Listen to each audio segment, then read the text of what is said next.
आज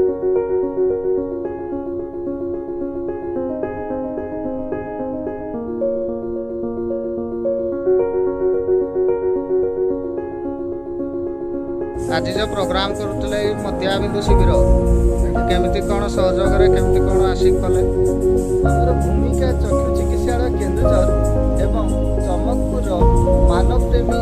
सेवा ट्रस्ट द्वारा आयोजन हो केते पेसेंट हेले आज टोटाल 14 जन आमर मध्याबिंदु में सिलेक्ट हेले पेसेंट आसीथिले 30 जन समस्त फ्री रे करिवे समस्त जीवा आसवा खाइबा पीवा रहिबा औषध चश्मा एवं ऑपरेशन संपूर्ण मागणार जोगेइथिले परिचय टिके देबे संजय कुमार महांत मानव प्रेमी सेवा ट्रस्ट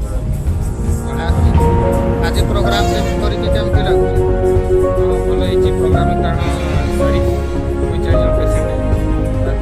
मध्याबिंदु चिन्हट में आसते से भर 14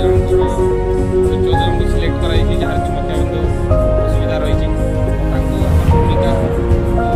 चिकित्सालय केन्दुझर माध्यम केमती फ्री रे चश्मा तथा औषध और अस्त्रोपचार कर तार सुविधा विभिन्न प्रकार जो टेस्ट रही तार सुविधा कराई 14 जन को बर्तमान मागणारे खाଇବା ପିଇବା तथा गाड़ी में नहीं केमी जिते जल्दी हो पार अस्त्रोपचार से आमर मानव प्रेमी सेवा ट्रस्ट समस्त को धन्यवाद देवी और भूमिका चिकित्सालय सहकर्मी और अनुष्ठान समस्त को धन्यवाद देवी जे से एपरी दुर्गम अंचल को आसी आम मध्य आम समाज जो